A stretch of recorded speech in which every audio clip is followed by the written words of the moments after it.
तो आसफ साहब मीर साहब सब तो पहले तुहाडे शुरू करते हैं क्योंकि तुसीं उत्थे मौजूद हो।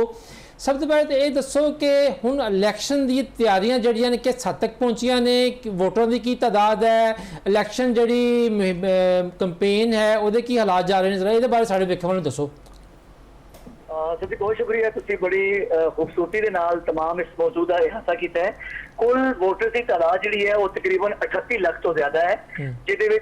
मर्द वोटर्स ने 20 लाख तो जायद ने और खवातीन वोटर्स की तादाद तकरीबन 18 लाख तो ज्यादा है। शुरू के दिनों में जिवें तुसीं कहा सी कि हालात कोई इन्ने अच्छे नहीं सन और ना ही कोई इलैक्शन का माहौल नजर आ रहा थी, लेकिन जो जो पाकिस्तान तो क्यादत आई और हालात बेहतर हुए और जी हुकूमत की तरफों कलअदम करा दी गई सी एक्शन कमेटी, उन्होंने नाल बैकडोर डिप्लोमेसी के तहत मुज़ाकरात का अमल शुरू होया, उहदे नाल काफ़ी जी है ना बेहतरी आई। सिर्फ पुंछ डिवीजन के इस वक्त कोई सियासी एक्टिविटी नहीं हो रही, अलबत्ता मीरपुर और मुजफ्फराबाद में इस वक्त काफ़ी बेहतर सूरत हाल है और नून लीग ने भी जलसा किया है, पीपल्स पार्टी ने भी किया है और सोने से सुहागा कल जो एक अच्छी एफर्ट की गई थी मोहतरम बिलावल भुट्टो सरदारी की तरफों और जो इंटरनेट बहाल हो गया मीरपुर डिवीजन का, यानी कि मीरपुर मेंबर और कोटली ਉਹਦੇ ਨਾਲ भी जो है ना काफ़ी जो है वो कह सकते हो कि बेहतरी आई है। लोगों के अंदर बड़ी खुशी पाई जाती है कि कम अज कम उन्होंने अपने प्यारिਆਂ ਦੇ ਨਾਲ राबते का या इजहार का या इलैक्शन का ये पहला मौका है कि कई उन्होंने समझ नहीं सी आ रहा कि किवें असीं अपने वोटर के नाल लोगों के नाल राबता करिए। तो इस वक्त जी सूरत हाल है पूरे आज़ाद कश्मीर के अंदर वो ये कि मीरपुर के पहले मरहले पोलिंग होएगी और पहली बार है कि आज़ाद कश्मीर के अंदर जनरल इलैक्शन मरहलावार हो रहे हैं, जिहदे मीरपुर पहले मरहले च होएगा, फिर मुजफ्फराबाद, मुहाजिरीन और फिर इंशाअल्लाह जो ही जो है ना वो पुंछ डिवीजन के हालात बेहतर होने 10 अगस्त को उत्थे होएगा। बज़ाहिर इस वक्त जो मुकाबला नजर आ रहा है वो पाकिस्तान पीपल्स पार्टी और मुस्लिम लीग नून, चूंकि पीपल्स पार्टी इस वक्त आज़ाद कश्मीर में हुक्मरान जमात भी है, इक़्तिदार के भी है और नून लीग ने भी उन्होंने सपोर्ट भी किया और नून लीग नाल अपोजिशन ही बैठी है। और तीसरे नंबर पे पाकिस्तान तहरीक इस्तेकाम ओदी नई एंट्री है और साबिक हुक्मरान जमात मुस्लिम कॉन्फ्रेंस भी मैदान में मौजूद है। तुसीं कह सकते हो कि इस वक्त असीं खुद सफर मीरपुर डिवीजन की तरफ जा रहे हैं, साडा साथियों का जो है ना काफिला मुजफ्फराबाद तो जा रही है इस वक्त तारक साहब की सरबराही में मीरपुर असीं भी कवर करने वास्ते जा रहे हैं। तो जो है कि इबाम पाया जा रहा सी कि नहीं हो रही इलैक्शन, कम अज कम वो इबाम काफ़ी हद तक खत्म हो गया है। सही। अच्छा ये दसो कि तुहाडी आज़ाद कश्मीर असैंबली जी वो टोटल सीटां कितनियां ने और पिछले 5 साल 6 साल जी इलैक्शन होए ने, 2 जनरल इलैक्शन लास्ट होए ने, वो की सूरत आ रही है क्योंकि आज़ाद कश्मीर के जो है बड़ी तेज़ी के नाल सियासी तब्दीलियां होंदियां ने। हाँ जी बिल्कुल ऐसा ही है, साड़ी जी असैंबली की स्ट्रेंथ है 53 साड़ी सीटां ने, जिहदे जो है ना 33 ये आज़ाद कश्मीर के बराह रास्त इलैक्शन होंदे ने।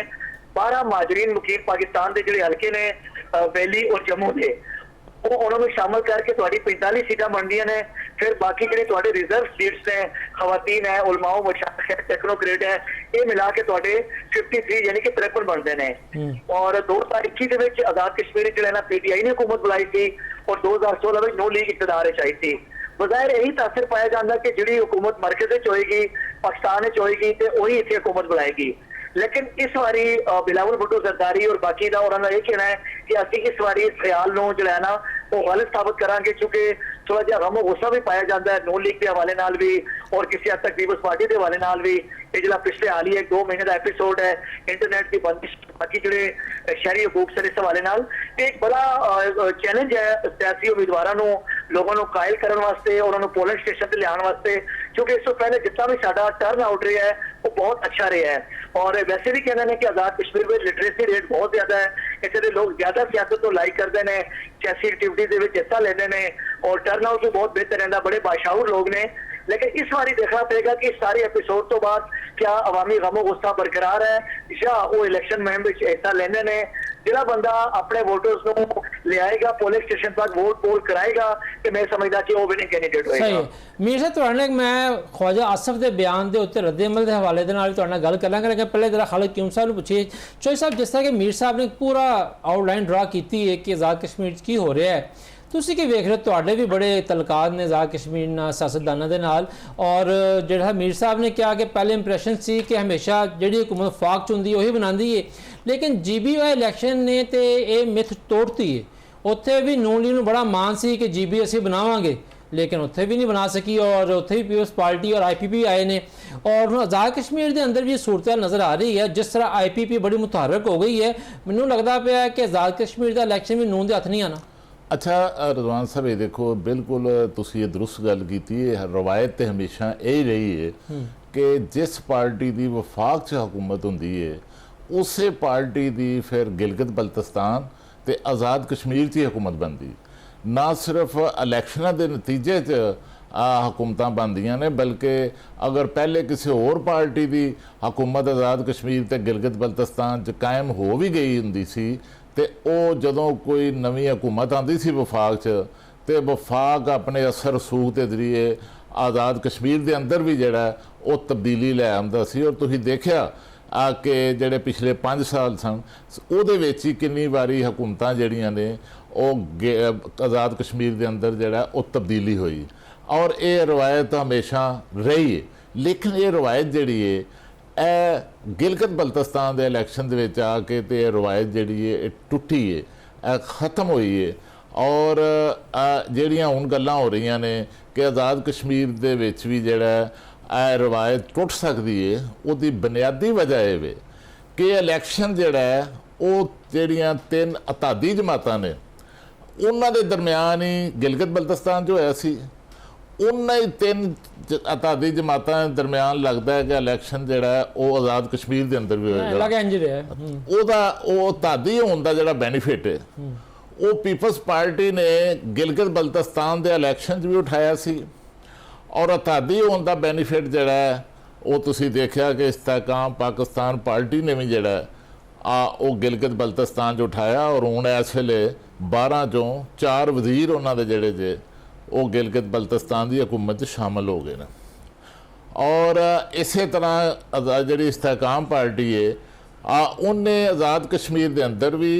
और महाजरीन दियां भी कोई सीटां के उत्ते जिहड़ा उन्हें अपने उम्मीदवार जिहड़े ने वो दिते ने। और ये भी दुरुस्त है कि जिहड़ी मुस्लिम कॉन्फ्रेंस है वो भी इस इलैक्शन से जिहड़ा हिस्सा लै रही है भरपूर तरीके नाल। और मुस्लिम कॉन्फ्रेंस जिहड़ी है वो तादी जमात नहीं वफाक दे विच मुस्लिम लीग नून दी, लेकिन ये वे कि वो भी कोई जिहड़ा एक्शन कमेटी के मामले के उत्ते वो भी वफाक दे नाल खड़ी सी, हुकूमत दे नाल खड़ी सी, रियासत दे नाल खड़ी सी। इस वास्ते वो भी कुछ चाहते कि नशिस्तां जिहड़ियां ने वो लै सकते हैं। और मैनूं ये लगता है कि ये जिहड़ियां खास तौर पर जिहड़ियां पाकिस्तान दीयां सीटां ने या पंजाब दीयां सीटां ने ਇੱਥੇ तो शायद मुस्लिम लीग नून का जिहड़ा पलड़ा है वो भारी रह सकता क्योंकि ये भी जिहड़ा है जिस तरह वफाक जिहड़ा है वो असरअंदाज होंदा है आज़ाद कश्मीर के इंतखाबात ते इस तरह पंजाब जिहड़ा जिहदी पंजाब च हुकूमत हुंदी है उन्होंने जिहड़ियां पंजाब के अंदर आज़ाद कश्मीर दियां वैली दियां जम्मू दियां जिहड़ियां नशिस्तां ने ਉਹਦੇ ਤੇ बज़ाहिर जिहड़ी हमेशा माजी च पंजाब दे विच टोटल पाकिस्तान जिहड़ा वो 12 नशिस्तां ने टोटल 12 ठीक है 12 दे विच जिहड़ा 2 जिहड़ियां ने वो सिंध ते बलोचिस्तान च जांदियां ने और एक जिहड़ी है वो खैबर पख्तूनख्वा जांदी ठीक है और बाकी जिहड़ियां नशिस्तां ने 8-9 वो पंजाब दे विच ने। और पंजाब दे विच जिहड़ा वो पीपल्स पार्टी किधरे मुकाबला कर रही है नून लीग का और किधरे इस्तेहकाम पार्टी भी कर रही है, यानी चंद कैंडीडेट जिहड़े ने इस्तेहकाम पार्टी दे मसलन सियालकोट की एक नशिस्त है पीपल्स पार्टी जिहड़ी है वो मुकाबला कर रही है नून लीग का। और सियालकोट ते गुजरांवाले दी सियालकोट पसरूर गुजरांवाला और संभड़ियाल ਇਹਦੀ नशिस्त के उत्ते जिहड़ा है वो इस्तेहकाम पार्टी का कैंडीडेट जिहड़ा है वो नून लीग का मुकाबला कर रहा है। और उसकी वजह ये वे कि इस हल्के तो जिहड़े PTI के MLA सन पिछले चौधरी मकबूल गुज्जर वो चूँकि PTI के टिकट ते सन और PTI ने बाईकाट किया और उन्हें चौधरी मकबूल गुज्जर जिहड़ा वो सियासी तौर पर बड़ा हुशियार आदमी है और सियासत नूं बड़ा समझदा है। उन्हें PTI के कहने ते खुद तो बाईकाट करता है, लेकिन अपना भांजा जिहड़ा उन्हें इस नशिस्त के उत्ते जिहड़ा वो इस्तेहकाम पार्टी के टिकट पर खड़ा करता। और चौधरी मकबूल गुर्जर जिहड़े PTI के साबक वजीर भी ने और MLA भी ने ਉਹ ਆਪਣੇ ਭਾਂਜੇ ਦੀ ਇਸਤਕਾਮ ਪਾਰਟੀ ਦੇ ਟਿਕਟ ਤੇ ਭਰਪੂਰ ਤਰੀਕੇ ਨਾਲ ਉਹਨਾਂ ਦੀ ਕੰਪੇਨ ਵੀ ਕਰ ਰਹੇ ਨੇ।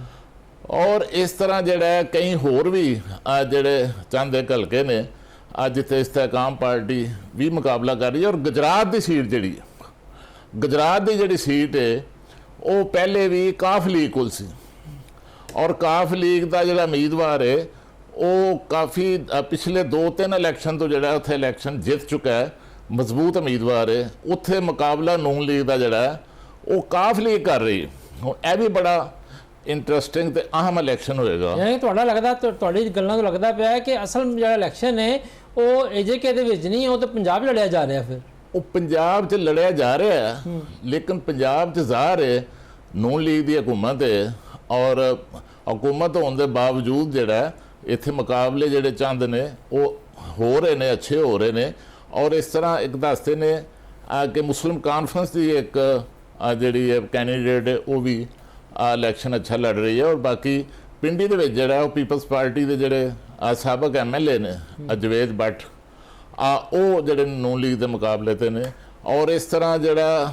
ਖੈਬਰ ਪਖਤੂਨਖਵਾ ਦੀ ਸੀਟ ਉਹਦੇ ਤੇ ਜਿਹੜੇ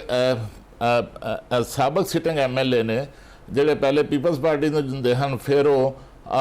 PTI ਚਲੇ ਗਏ, ਫਿਰ ਉਹ PTI ਦੇ ਵਜ਼ੀਰ ਰਹੇ ਔਰ ਫਿਰ ਉਹ ਦੁਬਾਰਾ ਜਿਹੜੀ ਪਿੱਛੇ ਤਬਦੀਲੀ ਆਈ ਉਹਦੇ ਪੀਪਲਸ ਪਾਰਟੀ 'ਚ ਆ ਗਏ ਤਾਂ ਹੁਣ ਉਹ ਪੀਪਲ ਪਾਰਟੀ ਦੇ ਟਿਕਟ ਤੇ ਇਲੈਕਸ਼ਨ ਲੜ ਰਹੇ ਨੇ। ਸਹੀ। ਲੇਕਿਨ ਅਸਲ ਰਿਜ਼ਵਾਨ ਸਾਹਿਬ ਇਸ ਦਫਾ ਜਿਹੜਾ ਫੈਸਲਾ ਹੈ ਉਹ ਫੈਸਲਾ ਆਜ਼ਾਦ ਕਸ਼ਮੀਰ ਦੇ ਅੰਦਰ ਜਿਹੜੇ ਨਸ਼ਿਸਤਾਂ ਨੇ ਉਹਨਾਂ ਤੋਂ, ਔਰ ਆਜ਼ਾਦ ਕਸ਼ਮੀਰ ਦੇ ਅੰਦਰ ਜਿਹੜੀਆਂ ਨਸ਼ਿਸਤਾਂ ਨੇ ਉੱਥੇ ਜਿਹੜੇ ਇਲੈਕਸ਼ਨ ਦੇ ਰਿਜ਼ਲਟ ਹੋਣਗੇ ਉਹ ਜ਼ਿਆਦਾ ਅਹਿਮ ਹੋਣਗੇ ਕਿਉਂਕਿ ਸਾਰੀ ਜਿਹੜੀ ਇੰਤਖਾਬੀ ਕੰਪੇਨ ਹੈ ਉਹ ਸਾਰੀ ਕੰਪੇਨ ਜਿਹੜੀ ਹੈ ਉੱਥੋਂ ਦੀ ਜਿਹੜੀ ਕਾਲਾਦਮ ਜਿਹੜੀ ਐਕਸ਼ਨ ਕਮੇਟੀ ਸੀ ਉਹਦੇ ਇਤਜਾਜ ਦੇ ਨਾਲ ਜਿਹੜੀ ਉਹ ਸਾਰੀ ਕੰਪੇਨ ਜਿਹੜੀ ਉਹ ਬੜੀ ਦਬਾਅ 'ਚ ਹੋਈ ਹੈ ਔਰ ਜਿਹੜੇ ਪਾਰਟੀਆਂ ਨੇ ਵੀ ਦਬਾਅ ਮਹਿਸੂਸ ਕੀਤਾ, ਖੁੱਲ੍ਹ ਕੇ ਕੰਪੇਨ ਨਹੀਂ ਕਰ ਸਕੀਆਂ। ਸਹੀ। ਔਰ ਜਿਹੜੇ ਉਮੀਦਵਾਰ ਨੇ ਪਾਰਟੀਆਂ ਦੇ ਉਹਨਾਂ ਤੇ ਵੀ ਤੁਸੀਂ ਦੇਖਿਆ ਕਿ ਜਿਹੜਾ ਅਕਸਰ ਮਕਾਮਾਤ ਤੇ ਉਹਨਾਂ ਤੇ ਹਮਲੇ ਵੀ ਹੋਏ ਔਰ ਇਸ ਵਜ੍ਹਾ ਤੋਂ ਖੁੱਲ੍ਹ ਕੇ ਜਿਹੜਾ ਉਹ ਕੰਪੇਨ ਨਹੀਂ ਕਰ ਸਕੇ। IPP ਦੇ ਜਿਹੜੇ ਹੈ ਨੇ ਰਹਿਨੁਮਾ ਔਰ ਸਾਬਕ ਵਜ਼ੀਰ ਆਜ਼ਮ AJK ਸਰਦਾਰ ਇਲਿਆਸ ਸਾਹਿਬ, ਉਹਨਾਂ ਦੇ ਉੱਤੇ ਵੀ ਹਮਲਾ ਹੋਇਆ। ਉਹਨਾਂ ਤੇ ਹੋਇਆ, ਨੂਨ ਲੀਗ ਦੇ ਜਿਹੜੇ ਸਦਰ ਨੇ ਉਹਨਾਂ ਤੇ ਹੋਇਆ। ਫਿਰ ਉਸ ਤੋਂ ਇਲਾਵਾ ਪੀਪਲਸ ਪਾਰਟੀ ਜਿਹੜੇ ਸਦਰ ਨੇ ਉਹਨਾਂ ਦੇ ਕਾਫਲੇ ਦੀ ਇੱਕ ਗੱਡੀ